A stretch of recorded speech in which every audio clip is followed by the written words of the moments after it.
Aujourd'hui, 24 décembre 2025, chers téléspectateurs et internautes, bienvenue dans votre émission dénommée l'Afterwork. L'Afterwork, c'est votre émission de détente et de décryptage de l'actualité politique, culturelle et sportive dans tout son ensemble et sans oublier le fait de société du jour. Je suis avec mes chroniqueurs maison. Samuel, bonsoir. Bonsoir Martial, chers téléspectateurs de Canal 2 Star, bonsoir chez vous. Hospice, bonsoir. Bonsoir Martial, plaisir d'être en votre compagnie ce soir pour décortiquer l'actualité d'ici. Et d'ailleurs, évidemment, et bonsoir également à nos amis téléspectateurs de Canal 2 Star. On voit déjà que la fête de la nativité est déjà fin près chez vous avec votre chapeau qui lui déjà. Oui, je suis en mode Papa Noël ce soir, donc après cette émission, j'ai quand même quelques lots de cadeaux à distribuer aux petits enfants du quartier. Il y en a également pour les grands, donc j'espère que le Père Noël est lancé, non coup. Bon, à la sortie, on va quand même vérifier. Apprécier la taille du Père Noël. On va apprécier la taille du Père Noël. Donc voilà, c'est déjà la fête de Noël et tout le monde est prêt. Je suis prêt quand même. Samuel? Oui, comme vous pouvez le voir, moi je suis déjà prêt pour les préparatifs du réveillon pour la fête de Noël. Je suis déjà prêt. Je pense que quand on parle de cadeau pour la Noël aussi, j'ai eu mon cadeau. C'est vrai que quand on parle de Noël, on pense beaucoup aux enfants, mais laissez-moi vous dire que moi aussi j'ai eu mon cadeau de Noël. Vous n'êtes plus enfant, hein? Oui, vous savez, en griffe, on dit que la fête de Noël c'est pour les enfants, mais quand un adulte est aussi sage, il faut quand même qu'il ait son cadeau. Ah, donc Samuel, c'est le plus sage sur ce plateau. Merci pour votre information. Okay. Voilà, je suis fin prêt pour les préparatifs et joyeux Noël à tout le monde. Merci, joyeux Noël à nos chers téléspectateurs et internautes par anticipation. D'ici quelques heures, ce sera la fête de la Nativité. Et nous allons poursuivre cette émission en découvrant la une des journaux.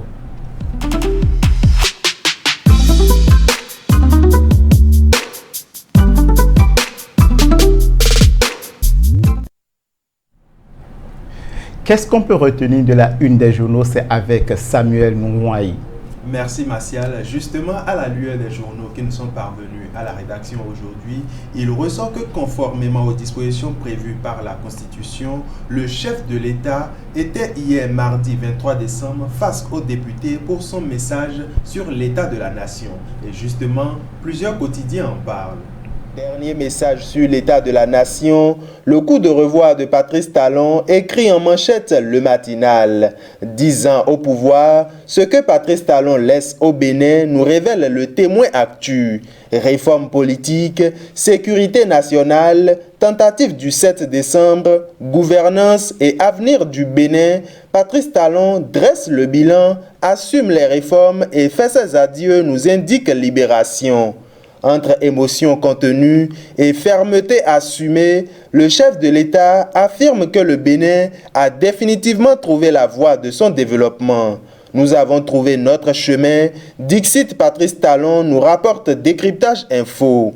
Patrice Talon a insisté sur la solidité du socle national, soulignant que le Bénin demeure à l'abri des fractures ethniques, religieuses ou sociales susceptibles de fragiliser la cohésion nationale. Face aux menaces, Talon affirme l'autorité de l'État et exalte la loyauté des forces républicaines, nous apprend Diakpata. L'optimisme présidentiel, à l'épreuve du quotidien des Béninois, mentionne le chronomètre. Et Porto Novo dit merci à Patrice Talon et bénit le Dauphin pour la continuité du progrès, nous rapporte le coopérant. Par ailleurs, à l'issue du premier match du Bénin à la CAN 2025, les Guépards s'inclinent 0 but contre 1 malgré un combat héroïque face à la RDC, nous apprend le quotidien 109. Quand la VAR s'éclipse, le Bénin s'indigne et Gernot Rohr sonne l'alarme, fait savoir Diakpata. La VAR cesse de fonctionner pendant 13 minutes, privant le Bénin de situations favorables. Au final, le Bénin domine, mais la RDC gagne 1-0, nous rapporte les 4 vérités. Chers téléspectateurs de Canal 2 Star, voilà donc l'essentiel à retenir pour la revue du jour. Merci Samuel pour la randonnée informative. Et l'attention est cristallisée autour du discours du chef de l'État, le traditionnel discours, je vais y arriver. Et quels sont les grands axes que le chef d'État a abordés dans son discours à la nation? Justement, conformément à la Constitution, le chef de l'État a tenu son discours habituel chaque année déjà, comme il a l'habitude de le faire, sur l'état de la nation. Il était face aux députés à Porto Novo et il a pu faire le récapitulatif de ces 10 années de gouvernance à la tête du Bénin. Il a abordé plusieurs axes, notamment je vais dire la situation un peu tendue qui est survenue le 7 décembre. Il a eu à parler également des avancées économiques et de la résilience de l'État du Bénin en matière d'adaptation aux réalités, aux situations un peu tendues et difficiles. Il a eu à aborder plusieurs axes. Il a quand même évoqué l'avancée du Bénin. Il a dit que le Bénin a trouvé la voie de son développement. Ça, c'est quelque chose qui m'a particulièrement marqué dans son discours, dans son message à la nation, parce que pendant longtemps, le Bénin a cherché sa voie. On a eu à parcourir, à voir la gestion de plusieurs chefs d'État et voir un chef d'État qui vient maintenant et qui affirme que le Bénin a trouvé la voie de son développement, je pense que c'est quand même reluisant. Hospice, le Bénin a trouvé sa voie de développement. Martial, vous savez, le président m'a surpris dans son discours. En tout cas, on s'attendait, sinon je m'attendais à ce qu'il fasse un point domaine par domaine, un bilan, domaine par domaine. Mais secteur par secteur. Secteur par secteur, mais tel n'a pas été le cas chez le président. Il a, je vais dire, englobé tout pour quand même vite aller. Il a également dit à l'entame de son discours que, je vais quand même essayer de paraphraser et de l'excuser pour la breveté de son un message également, mais quand même j'ai trouvé que sans pour autant aborder chaque secteur, il a quand même touché du doigt l'essentiel, parce que il disait dans son message que ce n'est pas le moment de faire un bilan depuis 10 ans, mais quand même c'est trouver une réponse à certaines questions, et il a évoqué ces questions-là, et Samuel vient d'évoquer une, c'est bien sûr le Bénin a-t-il trouvé sa voie? Est-ce que le Bénin a entamé aujourd'hui sa progression de sorte à devenir un pays développé? Est-ce que l'éducation, la formation professionnelle, la santé progressent aujourd'hui au Bénin? Et il a en même temps dit que la réponse à toutes ces questions, que c'est oui. Donc c'est pour simplement dire que ça soit à tous les secteurs, il y a eu des avancées. Il y a eu des avancées, sans pour autant quand même aller en détail et des avancées quand même. Mais il a su quand même souligner que bon voilà, le Bénin d'aujourd'hui, ce n'est plus le Bénin d'il y a 60 ans ou bien 50 ans en arrière. Après l'indépendance, le Bénin a connu de changements. Et ce que j'ai apprécié chez le président dans son message, il ne s'est pas seulement focalisé sur ces deux mandats. Il n'a pas fait mention de 2016 à aujourd'hui, le Bénin a connu mais il a plutôt dit depuis l'accession à l'indépendance, c'est en tout cas pour moi, c'est qu'il a non seulement reconnu l'effort des autres présidents, de ses prédécesseurs, mais également le mérite de ce que ces prédécesseurs-là ont eu à faire pour le développement du pays. Et c'est ça même, c'est en cela que je trouve quand même qu'il a tenu un bon discours comme et cela se doit. Bon, par la suite, il est revenu sur je vais dire, le coup d'État déjoué du 7 décembre dernier. Il a quand même salué la bravoure des forces de défense et de sécurité et du Bénin. Et il souhaite à ce que celui qui viendra après lui quand même puisse continuer dans cette même lancée. Et l'autre aspect également, il a aussi dit que il regrette qu'il n'a pas pu du moins et je vais dire fait tout ce qu'il a envie de faire, c'est-à-dire aucune œuvre humaine n'est parfaite. Donc ce qui voudra dire qu'il reste encore à faire. Donc celui qui viendra après lui aura la lourde des responsabilités, bien entendu, de maintenir toujours là-bas à cet niveau-là quand même. Bon, dans son discours, on trouve quand même dans le fond de son discours que bon voilà, c'est quand même un message qui est très bien passé, même si bon, on aurait pu quand même assister à un bilan, qui va quand même permettre aux populations d'apprécier, de toucher vraiment de doigt toutes les réalisations, autant pour moi, du gouvernement. Merci Hospice. Samuel, la barre est mise très haute. Celui qui va succéder au président, son Excellence Patrice Talon, doit également maintenir la barre ou élever la barre. Effectivement, celui qui doit venir à la lourde responsabilité de maintenir le cap, de maintenir l'élan, parce que le président Patrice Talon a eu quand même, avec l'ensemble de son gouvernement, ils ont quand même eu à faire un gros effort, notamment en matière de développement et dans plusieurs domaines. Quand on prend le PIB déjà, avec un PIB de 6,7%, on voit quand même que le Bénin a quand même connu une grande progression en matière économique et même dans d'autres secteurs. Il a également abordé un point qui, moi, me touche particulièrement, la paix et la sécurité progressent. Je pense que le Bénin est un pays de paix, et quand on parle de paix et de sécurité au Bénin qui progresse, c'est un facteur que beaucoup de Béninois recherchent, parce que la paix, quand on regarde plusieurs pays autour de nous, la paix et la sécurité, c'est quelque chose qu'ils recherchent avec beaucoup d'efforts. Et je pense que le Bénin qui acquiert une paix et une sécurité plus renforcée, je pense que c'est une prouesse à saluer. Et l'autre chose, c'est que face aux réformes que le président Patrice Talon, avec l'ensemble de son gouvernement, face aux réformes qu'ils ont engagées, il a quand même tenu à souligner que le Bénin n'est pas à l'image de notre pays dans le monde entier. Le Bénin est un pays qui a un modèle unique. On ne peut pas comparer le modèle du Bénin avec un autre pays. Non, il a quand même tenu à le notifier que le Bénin est un modèle unique sur l'échiquier mondial. Donc je pense que c'est un facteur quand même à apprécier, parce que faire la particularité et montrer une progression dans autant de domaines, je pense que c'est à saluer. Et l'autre chose, c'est que à la fin de son discours, il a quand même indiqué cela. Il a dit qu'il aimerait quand même voir, après son passage, après les élections, voir le président qui sera élu venir faire son message sur l'état de la nation et notifier quand même qu'il y a après lui plusieurs avancées dans d'autres domaines, voir quand même une progression continue justement dans d'autres domaines d'activité, dans d'autres secteurs, après l'effort et l'engagement qu'il a eu à mettre. Sûrement, l'État est une continuité, et dans cette continuité, celui qui va venir sera obligé de continuer ses œuvres et de mettre la barre haute et d'amorcer le chemin du développement et d'en faire plus que le président Patrice Talon.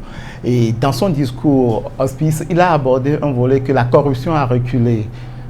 Oui, et Martial, me permettez, avant de revenir sur votre question, je vais rapidement aborder une partie des interventions de mon cher ami qui disait, j'ai bien aimé son intervention, mais la partie où il disait le Bénin est un pays de paix, que le président a maintenu ou bien assuré la paix, je dirais que je ne suis pas totalement d'avis avec en phase avec lui. Justement parce que quand on parle de la paix, ce n'est pas seulement de 2016 à 2025 ou bien 2026 que le Bénin a connu la paix. Non, le Bénin, après l'indépendance, bien vrai, il y a eu des événements, mais quand même, le Bénin a toujours été en paix depuis 60 jusqu'à nos jours. Il a eu certainement des avancées ou bien d'autres mesures prises pour assurer la paix et la sécurité, mais quand même insister que bon voilà, il a assuré la paix ou bien il a fait, c'est en quelque sorte ne pas quand même reconnaître aussi les efforts fournis par les gouvernements précédents. Donc, sur ce point, je ne suis pas totalement en phase. Mais l'État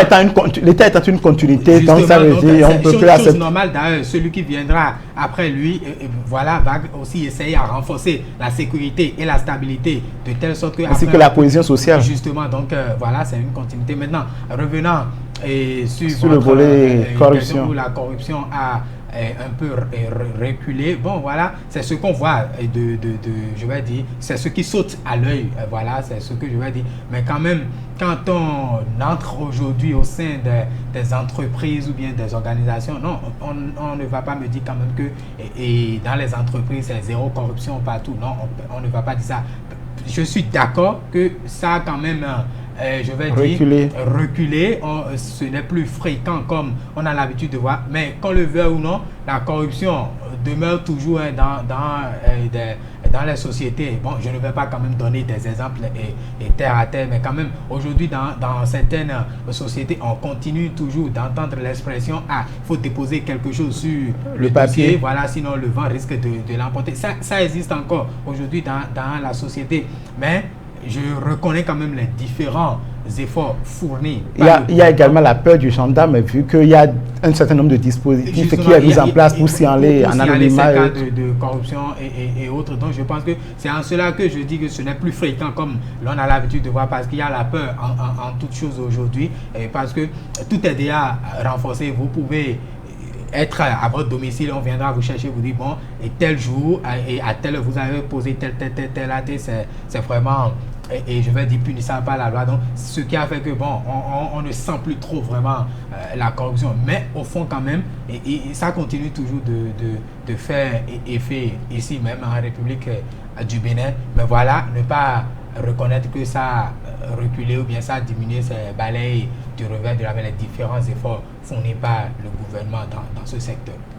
Merci Hospice et merci à nos chers téléspectateurs. Je voudrais nous inviter à suivre un extrait du discours du président de la République, son Excellence Patrice Guillaume Athanase Talon.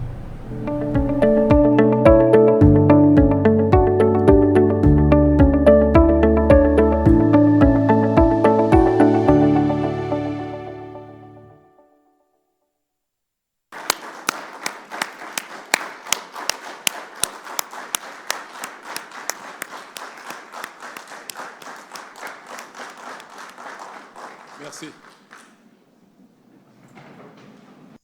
Je peux vous dire que ce n'est pas sans émotion que je me tiens devant vous ce matin pour mon dernier message dans cette posture. Monsieur le Président de l'Assemblée nationale, Mesdames et Messieurs les membres du bureau de l'Assemblée nationale, Président de commission et président de groupe parlementaire, Mesdames et Messieurs les députés. Pour une 10e et dernière fois, j'ai l'honneur de vous présenter en votre qualité de représentant légitime du peuple béninois et délégataire de sa souveraineté en matière législative, mon appréciation de l'état de notre nation. 65 ans après notre accession à la souveraineté internationale, la nation béninoise, issue du regroupement des royaumes qui constituaient jadis notre actuel territoire, s'est solidement constituée et son unité s'est renforcée. La communauté nationale vit en bonne harmonie et aucune tension ethnique, religieuse ou sociale ne s'observe au point de constituer un risque pour la paix et la cohésion interne. L'intégrité du territoire national est préservée en dépit des agressions sécuritaires extérieures qui éprouvent nos forces de défense et de sécurité dans certaines localités frontalières.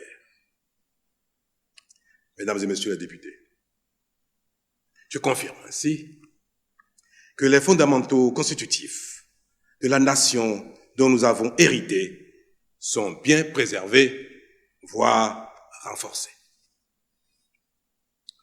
Pour le reste, qui relève de notre mission de construction au quotidien, en vue de l'amélioration constante des conditions de vie de nos concitoyens, l'état des lieux est aujourd'hui rassurant et prometteur, même si l'héritage n'était point confortable à l'entame de la décennie qui s'achève. Mon souhait ce matin n'est pas de dresser sur les 10 dernières années qui s'achèvent le bilan de notre action commune dans les différents domaines qui conditionnent notre développement économique et notre bien-être. Ce qui importe désormais pour nous, 65 ans après la prise en main de notre propre destin commun, c'est à mon sens la réponse aux questions fondamentales ci-après. Le Bénin a-t-il enfin trouvé la voie pour son développement? A-t-il entamé son progrès de sorte à devenir, lui aussi, un pays développé, susceptible de se passer de l'aide au développement apportée par d'autres, et parfois avec mépris? Est-il un pays où l'éducation nationale, la formation technique et professionnelle, la route, l'eau, l'électricité, l'emploi, la santé, le cadre de vie durable, assaini et beau, la sécurité et la paix progressent chaque jour? Est-il un pays qui ne fait plus honte à ses enfants, mais leur apporte plutôt fierté et espoir? Un pays que d'autres admirent et envient. Autrement dit, le Bénin est-il aujourd'hui un pays où tout s'améliore jour après jour, où l'espoir est désormais permis, de sorte que ce qui n'est pas encore acquis ne paraisse plus inaccessible? Honorables députés, représentants du peuple béninois tout entier, la réponse à cette question fondamentale est oui.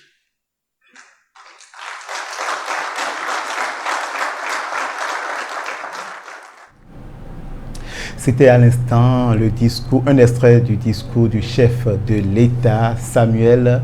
Le chef de l'État a fait son bilan et celui qui va arriver, quels sont les souhaits de celui qui va arriver après, en 2026? Déjà, les souhaits que l'on puisse avoir à l'égard de celui qui va remplacer le président Patrice Talon, c'est qu'il puisse quand même maintenir la dynamique déjà établie et pourquoi pas aller au-delà de l'attente des populations, progresser avec les indices de développement, non seulement les indices de développement, mais que au niveau de la classe sociale, au niveau de la population, qu'on sente effectivement l'impact du développement, de la croissance justement, que une partie de la population ne soit pas laissée au trottoir pendant qu'une autre partie se trouve aux bonnes places à l'échelle du développement, que tout le monde puisse quand même être impacté par le développement qui est en cours et que non seulement ça, qu'il puisse enclencher d'autres facteurs de développement, d'autres indices de développement dans les autres secteurs que le président Patrice Talon n'a pas pu toucher, parce qu'il a évoqué le fait que le regret qu'il a, c'est qu'il n'a pas pu faire tout ce qu'il avait l'ambition de faire, notamment certains domaines. Il a évoqué lors de son précédent message sur l'état de la nation, le domaine technique et professionnel. Il avait quand même envisagé construire plusieurs lycées techniques dans le temps qu'il n'a pas pu faire. Je pense que si celui qui va venir après lui pense à cela et qu'il puisse quand même amorcer une grande partie de la dynamique en cours, des projets en cours. Et comme aucune œuvre humaine n'est parfaite, il y aura une continuité sûrement. Et dans la continuité, quels sont vos souhaits pour le prochain président? Cette fois-ci, j'irai dans le même sens que Samuel. il faut maintenir là-bas telle qu'elle est déjà. Il ne faudrait pas qu'on dise 2 ans, bien 3 ans après, mais le Bénin a encore régressé. Non, ce n'est pas le souhait du peuple. Notre souhait à nous tous, c'est de voir, je vais dire, dans 5 ans, le Bénin se comparer à d'autres pays développés. Pourquoi pas le Brésil, la Chine, c'est le souhait du peuple. Il faudrait que la dynamique enclenchée dans tous les secteurs, que ce soit au niveau des infrastructures routières ou bien dans le domaine sportif même, où on a quand même aujourd'hui la construction des stades qui sont en cours, la rénovation de certains. Il faudrait que, et je vais dire, celui qui viendra après le puisse quand même continuer dans cette lancée afin de maintenir ou sinon de progresser ou propulser, voilà, le Bénin à un niveau où, voilà, et les autres nations vont aussi nous craindre en matière de développement. C'est non seulement notre souhait, mais c'est également le souhait du président Patrice Talon. Donc tout ce qu'on peut dire, c'est quand même que c'est que la dynamique continue, comme certains ont l'habitude de le dire. Faudrait qu'après on puisse dire, bon voilà, qu'on soit fier de dire ou bien d'affirmer partout où on se trouve que l'on est béninois, dans tous les secteurs, dans les différents secteurs également. Et puis, Samuel vient de l'évoquer, la construction des lycées techniques et autres, ce que le président n'a pas pu quand même réaliser. Il faudrait aussi que celui qui viendra puisse continuer également dans le même sens, parce qu'on sait aujourd'hui, on connaît tous comment un peu fonctionne le modèle de l'enseignement aujourd'hui au Bénin. Si également sur ce côté on peut revoir aujourd'hui, je vais dire, le système éducatif béninois de telle sorte que après, je vais dire, le cursus universitaire, les jeunes quand même puissent être en mesure d'entrer directement dans le tissu du travail. Voilà, dans le circuit du travail, parce qu'aujourd'hui, il faut de constater que, bon voilà, certains ont le diplôme, mais sont toujours à la traîne. Il faudrait qu'on revoie le système éducatif afin de permettre, voilà, à ceux-là qui sont formés dans les différentes universités du Bénin de s'inscrire, voilà, ou bien d'aller directement sur le marché de l'emploi. Ça va aussi réduire le taux du chômage au Bénin. Donc voilà un peu ce qu'on peut souhaiter à celui qui viendra après le président Patrice Talon. Hospice, merci Samuel, merci pour ces échanges.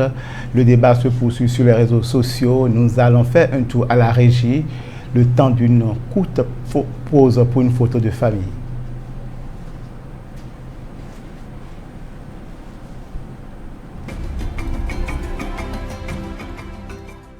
Femme allaitante. L'alimentation de complément est essentielle pour établir de bonnes habitudes alimentaires chez ton enfant. À partir de 6 mois, ton lait maternel reste fondamental. Mais il est important de compléter avec des aliments diversifiés pour répondre aux besoins croissants de ton bébé. Ne cesse pas d'allaiter pendant la période de 6 à 24 mois. L'alimentation de complément est une opportunité cruciale pour prévenir la dénutrition et ses impacts à long terme. Ton lait maternel seul n'est plus suffisant après 6 mois pour couvrir les besoins en énergie et en nutriments de ton enfant. Complète-le progressivement avec des repas riches en énergie et en nutriments comme des bouillies à base de céréales, des protéines animales ou végétales et des collations saines comme des fruits. Une bonne alimentation de complément, c'est investir dans un avenir en pleine santé pour ton enfant. Ceci est un message de l'Agence nationale de l'alimentation et de la nutrition, ANAN. Comprendre pour agir en faveur de la nutrition.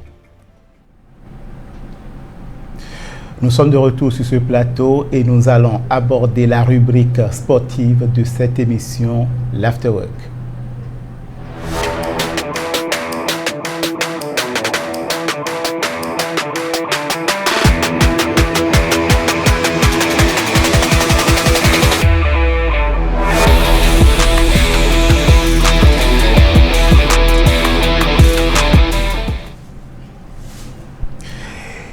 Mesdames et messieurs, nous sommes à la rubrique sportive. Hospice, qu'est-ce qu'on peut retenir de l'actualité sportive?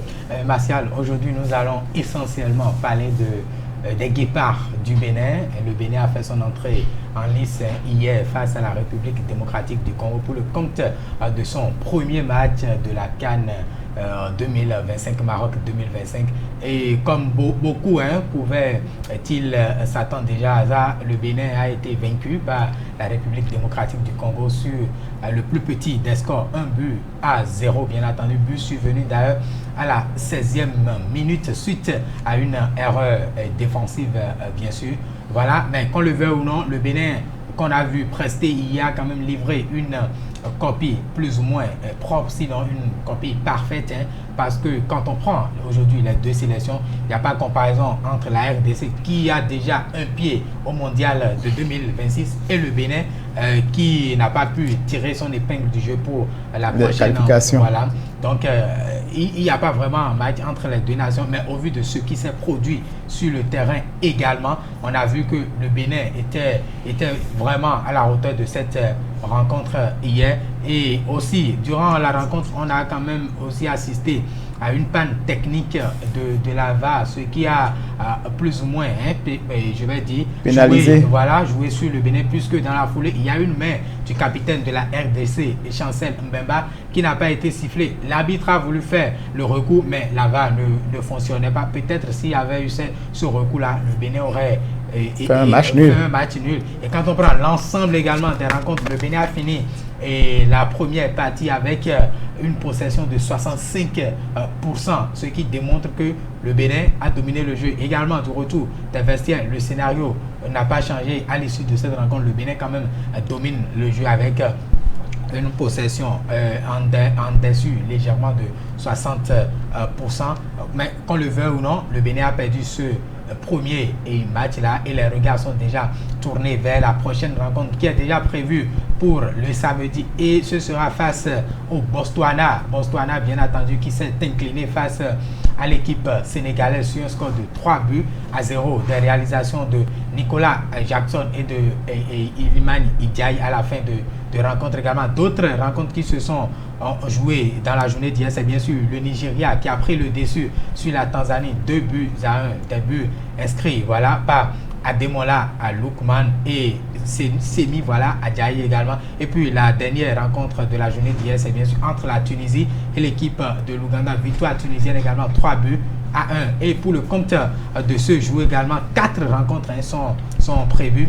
Et déjà la toute première rencontre qui a débuté ou qui s'est jouée à partir de 13h30, c'est bien sûr le Burkina Faso qui était face à la Guinée équatoriale. Et puis l'Algérie va jouer le Soudan du Sud quelques heures plus tard. La Côte d'Ivoire, le tenant du titre, sera face à l'équipe du Mozambique. Et pour finir la soirée à 21h, le Cameroun va jouer l'équipe gabonaise. Un choc très très attendu, du moins il faut le rappeler que demain il n'y aura pas de match. Les équipes seront au repos. La compétition va se poursuivre le vendredi prochain. Voilà donc en gros ce qu'on peut retenir de l'actualité sportive de ce jour, Martial. Merci Hospice. Samuel, quelle est votre appréciation sur le match des Guépards? Déjà, il faut dire que d'entrée de jeu, parce que moi j'ai suivi le match des Guépards avec grand intérêt, il faut avouer cela, il faut dire que les Guépards ont d'entrée de jeu quand même eu un peu de mal à retrouver leur repère. Je pense que c'est à ce moment-là que l'adversaire leur a mis le premier but, notamment les joueurs du Congo. Et je pense que c'est bien après avoir encaissé le premier but que ça les a réveillés. L'élan de détermination. Voilà. Il faut dire que le but encaissé les a un tant soit peu réveillés. Ils se sont maintenant vus face à la réalité de la CAN et ils ont pris la relève. Il faut avouer que quand même, après l'encaissement de ce premier but-là, les instants qui ont suivi, ils ont quand même montré une certaine détermination, une certaine force à vouloir mettre l'appareil à l'équipe adverse. Il faut noter aussi que en matière de possession de balles, ils étaient à 68,2% ou 60. Moi, il y avait une 65. Voilà, mais plus de 65, 68,2 si j'ai bonne mémoire. Et les autres autour de 32, et quelques. Je pense que ils ont largement dominé le match. Ce qui a fait défaut, c'est justement quelques précisions techniques. Au niveau de la finition. Je pense que c'est ce qui a manqué à l'équipe des Guépards. Sinon, on aurait pu quand même remporter ce match au Lem. Quels sont vos souhaits pour les prochains matchs pour les Guépards? Il faut qu'on les motive davantage pour. Oui, je pense que déjà, après avoir goûté à ce premier bain de terrain, je pense que ils vont quand même se retrouver face à la réalité. Ils ne sont pas là pour du jeu. Ils vont quand même se réveiller davantage et ils vont assumer la relève tactique qu'il faut. Et je pense aussi que les 5 majeurs qui ont été pénalisés entre-temps, je pense qu'ils vont quand même pouvoir revenir en match et pouvoir faire leur preuve et rattraper un tant soit peu le jeu. Parce que c'est vrai, ils ont été battus 1-0, mais nous n'en sommes pas encore au match d'élimination directe. Pour le moment, c'est vrai, il y a les matchs qui se jouent, mais ce n'est pas encore l'élimination directe. Donc je pense qu'ils ont encore un petit bout de temps pour se remettre en scène. Auspice, un dernier mot pour clôturer cette rubrique sportive. Bon, voilà pour le prochain match. Moi, je demanderai juste au Guépard de continuer avec cette force que l'on a vue. Contrairement à Samuel, moi, je ne vais pas beaucoup miser sur le retour des 5 tauliers recalés pour le premier match parce que en leur absence, on a eu affaire à des jeunes qui ont vraiment montré que bon voilà, le sélectionneur n'a pas totalement raison de leur mettre sur le banc de touche. Des jeunes qui ont peut-être donné vraiment et tout ce qu'ils ont. Maintenant, je me dis, avec le retour de ces 5-là, notamment le capitaine Steve Mounier qui, j'avoue, a manqué à l'équipe hier et d'autres, est-ce que ces jeunes-là vont pouvoir d'abord être titulaires? Maintenant, s'ils sont titulaires, est-ce qu'ils auront toujours cette même force et également l'espace là pour pouvoir quand même démontrer et ce qu'ils nous ont présenté lors du match face à la RDC? C'est en cela que moi je suis un peu je vais dire sceptique en ce qui concerne leur retour. Maintenant, la finition, vous avez parlé de la finition hier, c'est ce qui a manqué à cette équipe béninoise et c'est naturel. Quand on place je vais dire Tosin Ayegun qui n'est pas un 9, on le met en poste de 9 qui joue en réalité un faux 9. On a vu que ça n'a pas donné, mais quand il est revenu dans sa posture normale sur le côté, on a vu quelques percées et autres là, et c'est là que Steve Mounier, le capitaine, a manqué à cette sélection. Donc peut-être lui, je peux dire que son retour pourrait peut-être apporter un de plus. Est-ce qu'il n'y a pas aussi le fait que l'expérience a manqué aussi, parce que les anciens ont de l'expérience. Et parlant même d'expérience, c'est ce qui a même causé le premier but, parce que on a vu que c'était une erreur de communication de la défense. Si c'était un expérimenté qui était sur l'action de Yohan Roche là, on aurait pu éviter ce but là. Il suffisait juste de jeter un coup d'œil en arrière et de savoir si voilà, il y a un adversaire derrière, ce qui n'a pas été le cas chez le jeune. C'est vraiment une erreur d'expérience de débutant. Donc si peut-être c'était Tidjani, on aurait pu éviter ce but. Mais quand le verre, voilà, le verre tiré, il faut déjà se concentrer sur la prochaine rencontre déjà et tirer des enseignements de ce match contre les Léopards et aller sur cette même lancée.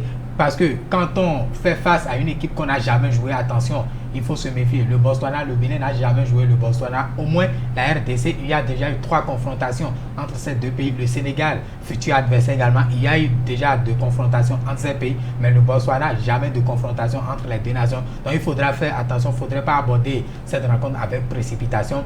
La seule chose que le Bénin va pouvoir jouer, parce que j'ai suivi le match du Botswana, ce que le Bénin pourrait faire, c'est quand même provoquer l'adversaire. Quand je dis provoquer, leur fait du moins c'est sortir et profiter des failles pour pouvoir... Parce qu'ils ont joué sur la défensive. Voilà, donc c'est ce qu'il faut faire pour quand même dominer l'adversaire. Et une victoire contre le Botswana peut déjà propulser le Bénin ou bien relancer le Bénin dans la compétition, parce qu'un match nul ne va pas arranger les hommes de Ghana. Si le Bénin fait match nul face au Sénégal, attention, on risque d'assister à autre chose. Donc il faut coûte que coûte gagner le prochain match et espérer voilà, faire un nul face au Sénégal pour se qualifier pour la 8e de finale. Merci pour les précisions et les détails. Ainsi se referme la rubrique sportive sur l'Afterwork. En complicité avec la régie, nous allons faire une courte pause pour pouvoir démarrer la rubrique culture. Femme, dès la première heure après l'accouchement, donne à ton enfant le premier lait jaune, appelé colostrum. Ce lait est un trésor pour ton bébé. Il est riche en nutriments, en anticorps et en sels minéraux qui protégeront ton bébé contre les maladies et faciliteront l'élimination du méconium. Le colostrum est 10 fois plus riche que le lait mature en vitamines et assure la protection initiale du nouveau-né. Donne ton lait à ton enfant à la demande toutes les 2 à 3 heures. En cas de maladie, donne-lui plus fréquemment ton lait pour prévenir l'hypoglycémie et la déshydratation. Ne donne jamais d'autres liquides avant 6 mois. Ton lait suffit amplement pour la croissance et la santé de ton bébé. Mari, grands-parents, voisins, soutenez la mère dans l'allaitement exclusif pour la santé de l'enfant. Ceci est un message de l'Agence nationale de l'alimentation et de la nutrition, ANAN. Comprendre pour agir en faveur de la nutrition.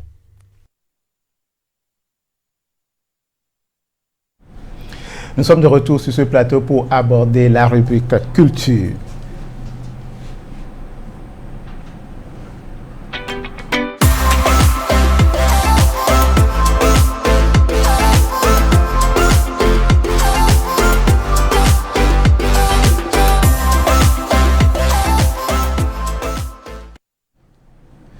L'instant culture sur Afterwork, sur l'Afterwork, c'est avec Damien. Damien, bonsoir.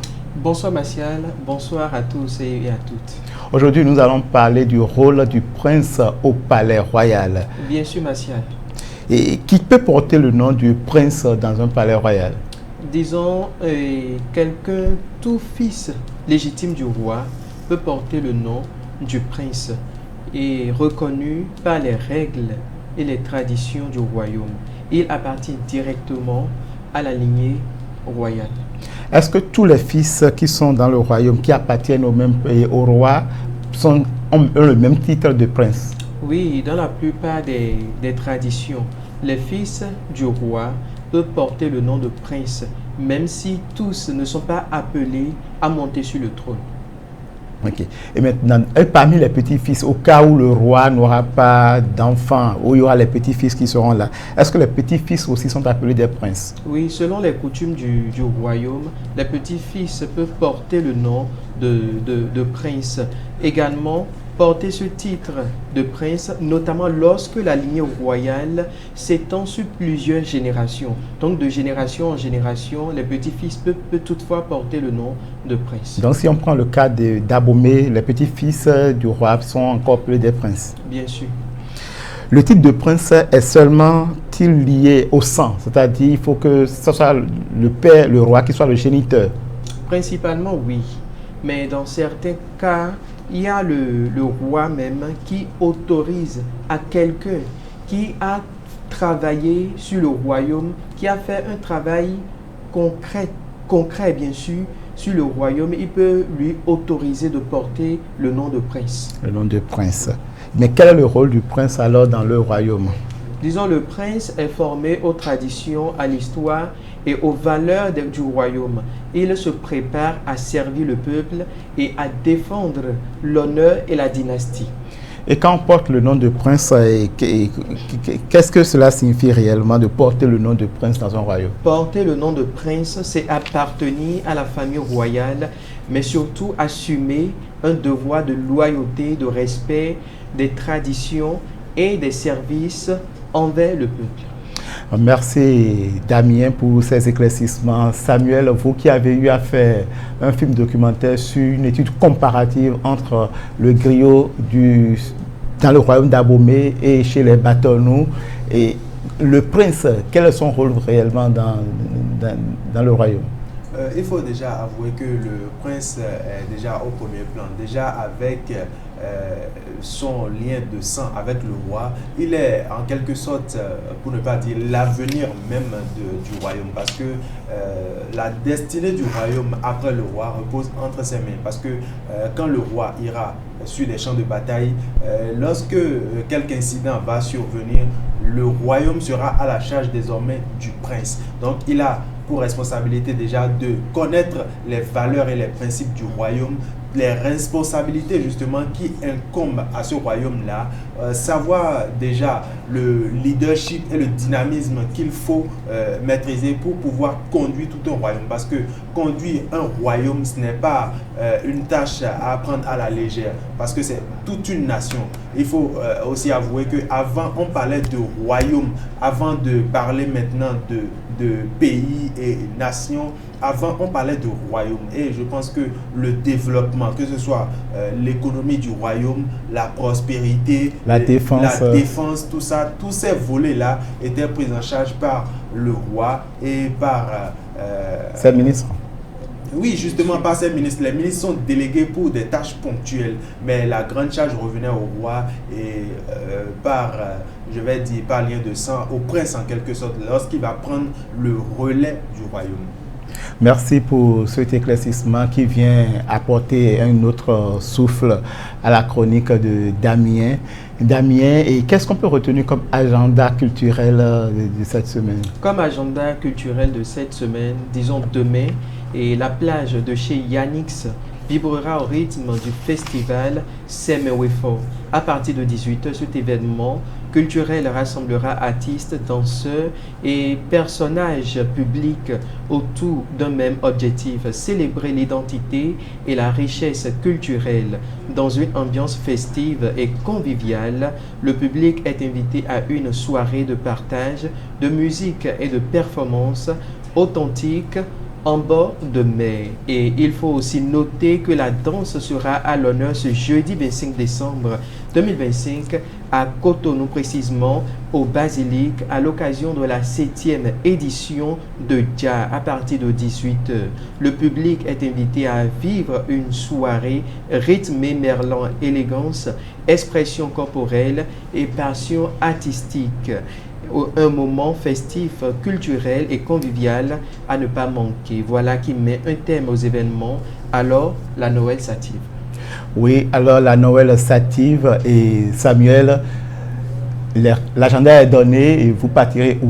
Oui, justement, l'agenda est donné et justement pour la Noël, il faut bouger, il faut danser. Et ce qui captive tout de suite mon attention, c'est la 5e édition, bien sûr, du festival Dja. Parce que la 7e, bien sûr. La 7e édition, merci pour la précision, la 7e édition.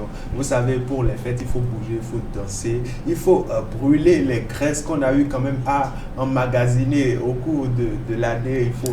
Il faut réchauffer le sang. Il faut réchauffer le sang, exactement. Est-ce que vous avez dansé au Caleta l'autre fois?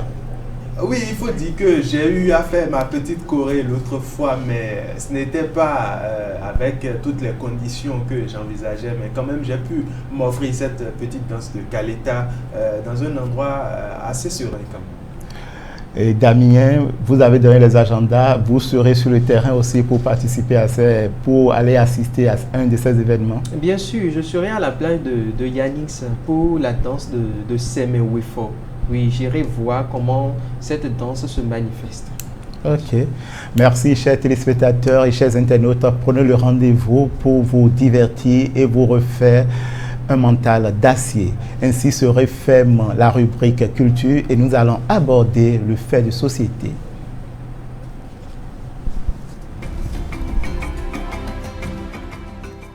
Comment consommer de façon sûre les fruits et légumes? Avant de manger des fruits ou des légumes crus, assure-toi de bien les laver avec de l'eau propre et un désinfectant comme Aquatab. Cela t'aidera à éliminer les impuretés et les microbes pour protéger ta santé et celle de ta famille. Bien laver tes fruits et légumes, c'est le premier pas pour les consommer en toute sécurité et éviter les maladies. Les fruits comme les bananes et les tomates se conservent à température ambiante. Bien conserver tes fruits et légumes, c'est garantir leur qualité et leur saveur. Consommer des fruits et légumes crus ou cuits, c'est une excellente habitude pour ta santé. Mais attention à la cuisson. Ne les fais pas cuire trop longtemps, car tu risques de perdre une partie de leurs vitamines et minéraux. Les légumes crus, comme les tomates et les oignons, sont délicieux et pleins de bienfaits pour ton corps. Manger des légumes crus ou légèrement cuits, c'est plein de vitalité. Prendre soin de la préparation et de la conservation des fruits et légumes, c'est prendre soin de toi, de ta famille et de ta santé à long terme. Ceci est un message de l'Agence nationale de l'alimentation et de la nutrition, ANAN. Comprendre pour agir en faveur de la nutrition. Chers téléspectateurs et chers internautes, bienvenue dans le fait du jour. Le fait du jour nous a été envoyé par David.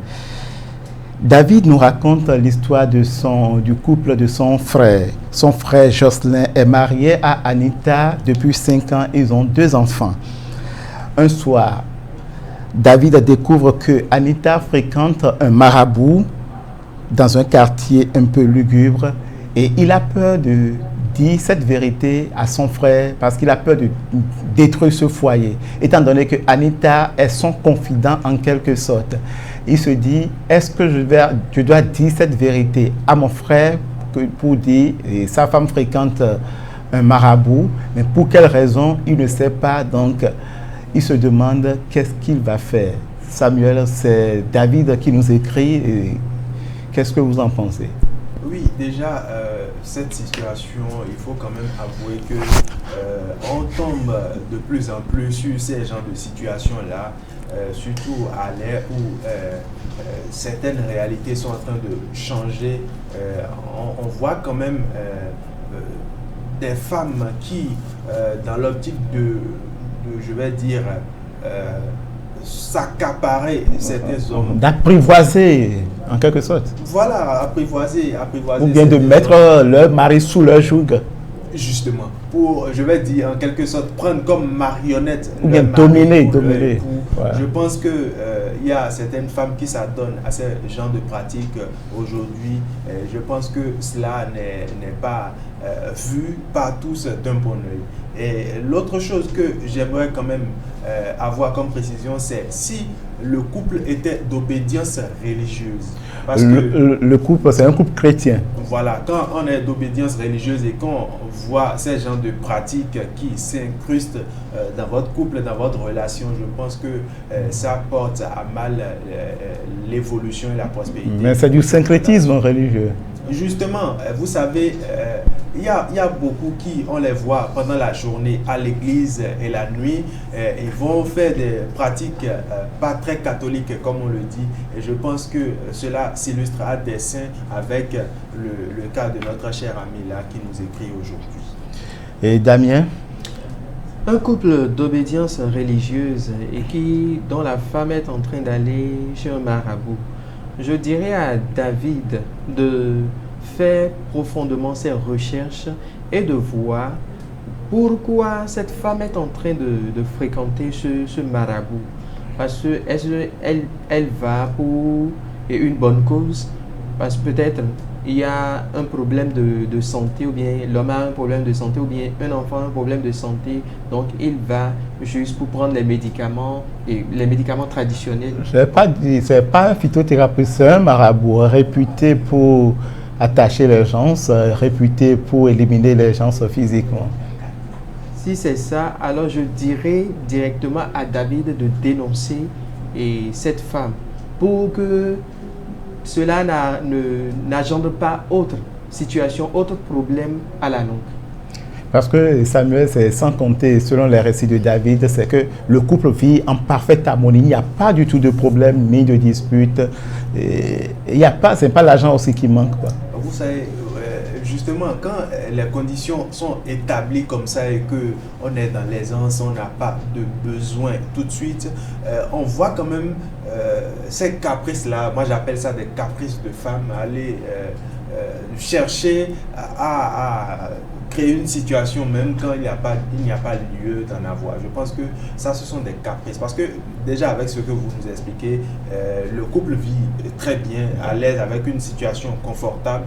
Je pense que cela pourrait même porter atteinte au bien-être du couple. Parce que lorsque le marabout en question aura des vues sur cette jeune femme, il va, dans un premier temps, chercher à éliminer son mari pour pouvoir maintenant s'approprier cette dame-là. Parce que lorsqu'il va remettre des substances à cette dame et va lui dire, voilà, écoute, applique ça à ton mari pour son bien-être, pour l'aider, pour renforcer telle ou telle capacité à son niveau. La femme, sans grand jugement, bêtement, va appliquer ces solutions-là et la conséquence, c'est que ça va porter atteinte au bien-être de son mari. Et justement, ce marabout-là va ensuite s'accaparer de cette dame parce que lui, étant dans le domaine, étant dans le milieu, il connaît quelques rudiments quand même pour pouvoir envoûter. Pour mettre la femme sur son emprise. Justement, et pouvoir se l'approprier. Donc, je pense que avoir recours à ces genres de pratiques, c'est très malsain,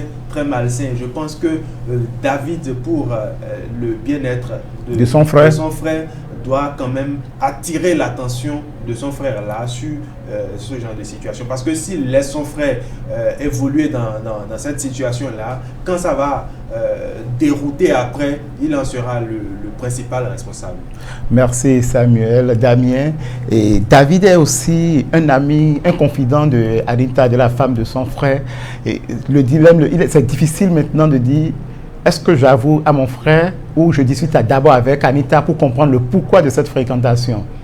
Bon, je lui dirais de parler avec Anita. Comme il est proche de Anita, je lui dirais de parler vraiment de tête à tête avec Anita et de voir si réellement elle va abandonner. Si elle abandonne, alors bon, ça peut rester entre les deux. Il faut d'abord comprendre le mobile du pourquoi elle va chez le marabout. Oui, je lui dirais, il n'a qu'à comprendre. Et s'il connaît le motif, alors il n'a qu'à lui interdire cela. Et si il observe que, bon, elle a arrêté, alors ça n'a qu'à rester entre les deux. Mais si elle n'arrête pas, alors qu'elle aille dénoncer cette femme. Samuel, un dernier tour de table. Oui, justement, déjà il faut avouer que étant dans la situation de David, si j'étais dans sa situation, on dit souvent que ce n'est pas bien de mettre sa bouche dans les relations de couple et autres, mais je pense que dans le cas précis, il faut quand même attirer l'attention de cet homme-là sur le danger qu'il est en train d'encourir. Et je pense que la meilleure chose à faire, ce n'est pas d'interpeller tout de suite la femme pour lui dire, voilà, écoute, pourquoi tu fais ci, pourquoi tu fais ça, j'ai appris telle chose, j'ai appris telle chose. Je pense que ce n'est pas la meilleure solution parce que les femmes, elles sont quand même réputées pour nier certaines situations qui ne les arrangent pas. La meilleure chose à faire serait de la prendre en flagrant délit. Là, elle ne pourra pas nier, elle sera prise devant le fait accompli et ne pourra pas trouver d'excuses ou d'alibi. Et là, on saura exactement ce pourquoi elle est en train de faire recours à de telles pratiques. Étant bien au courant que le couple n'a pas de problème apparent, n'a pas de discorde au sein de leur couple, je pense que la prendre en flagrant délit serait la meilleure chose à faire. Ok. Et Damien, un dernier tour pour clôturer. Bon, comme l'a dit Samuel, c'est de le prendre comme solution, c'est de le prendre en flagrant délit. Et là, elle ne pourra plus nier ce qu'elle est en train de poser comme acte. Et de là, s'il y aura une solution, alors ce sera entre les deux que de ne pas la dénoncer. Et moi si vous le permettez, j'aimerais quand même... Est-ce qu'il ne serait pas souhaitable que David attire l'attention de son frère par rapport à ça pour dire, mais man, reste tranquille, on va continuer les investigations pour pouvoir voir jusqu'où elle irait? Oui, mais l'autre chose, c'est qu'il ne faut pas mettre les investigations sur une longue période. Parce que si ça dure trop, on ne sait pas ce pourquoi elle est en train de consulter un tel marabout. Donc on ne sait pas. Est-ce que c'est peut-être parce qu'elle a des vues sur quelqu'un d'autre? On ne connaît pas les raisons précises de ce pourquoi elle est en train de consulter une personne pareille. Donc je pense qu'il serait préférable de très tôt prendre le taureau par les cornes, comme on le dit, et quand même très vite attirer l'attention de cet homme-là sur la situation et les risques qu'il est en train d'encourir là justement, et pour qu'il puisse quand même très vite couper court à cette situation-là. Et je voudrais quand même conseiller aux jeunes femmes qui font recours à ces pratiques-là, de rester sur le chemin de la droiture, de ne pas faire recours à ces situations-là, parce que très vite, ça peut leur porter atteinte, ça peut dérouter leur vie de couple ou leur situation, parce que je pense que beaucoup de choses, beaucoup d'inconvénients peuvent subvenir quand on suit ces chemins-là. Merci, chers téléspectateurs. Nous sommes au terme de cette émission. L'Afterwork se termine et d'ici là, portez-vous bien.